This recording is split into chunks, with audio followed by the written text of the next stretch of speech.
បាទជម្រាបសួរបងប្អូនបាទថ្ងៃនេះខ្ញុំមកបង្ហាញពីវិធីចាប់សត្វល្អិតណានៅក្នុងចការទៀបមួយនេះបាទចការទៀបនេះមានដីប្រហែលជា3ហត្ថបងប្អូនបាទហើយការដាក់អន្ទាក់ចាប់សត្វល្អិតហ្នឹងចាប់គៀនគេដាក់គៀនចការបងប្អូនដូចឃើញអញ្ចឹងបាទដូចឃើញហ្នឹងឃើញដបនេះដាក់2 3ជួរទៅក្នុងអញ្ចឹងទៅសត្វល្អិតភាគច្រើនវានៅតែខាងក្រៅបងប្អូនវាអត់នៅខាងក្នុងទេបាទដោយសារតែវាហាវពីខាងក្រៅមកខាងក្នុងយើងគ្រប់គ្រងបានអញ្ចឹងគេដាក់ជុំវិញដីបងប្អូនហើយការដាក់នេះទៀតសោតដាក់ចាប់បំផ្លាញសត្វល្អិតបានណាសត្វល្អិតដែលបំផ្លាញ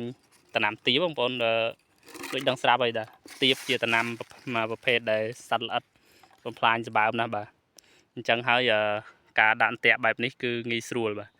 ហើយដាក់បានច្រើនប្រភេទណាបងប្អូនដូចជារុយដូចជាស្រាំងហើយនឹងសัตว์បំផ្លាញសัตว์ចោះមកប្រភេទច្រើនប្រភេទទៀតបងប្អូនសัตว์ចោះប្រភេទសัตว์ចោះផ្លែទៀប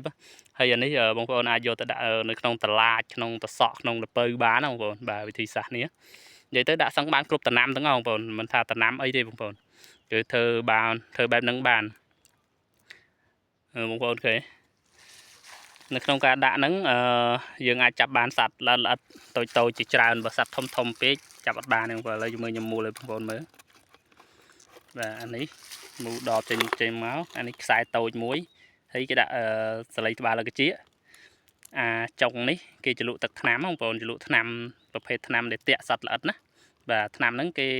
ជ្រលក់ទៅញាត់ចូលក្នុងដបបាទញាត់ចូលក្នុងដបចឹងមកពេលសត្វចង្រៃវាមកបំផ្លាញដំណាំយើងវា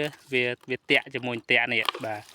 អញ្ចឹងវាមករកតាក់នឹងវាអត់ទៅបំផ្លាញដំណាំយើងទេហើយដបហ្នឹងយើងចោះជុំវិញណាចោះជុំវិញចេះបាទឃើញគេចោះហើយបាទចោះមួយបាទចោះមួយជុំវិញដបនេះឃើញចោះជុំវិញដបបាទយកធូបចោះបងប្អូនបាទអញ្ចឹងវិធីសាស្ត្រនេះឃើញតែល្អបាទហើយម្ចាស់គាត់ដាក់បានផលបាទដាក់បានជុំវិញដីបាទហើយចំណេញពេលវេលាបើយើងបាញ់ទៅលើដំណាំក៏មិនងាយដែរបងប្អូនបាញ់ទៅវាមកស៊ីវិញបាញ់ទៅវាមកស៊ីវិញដដែលទេមួយឆាវទេបើសិនណាយើងដាក់ចេះ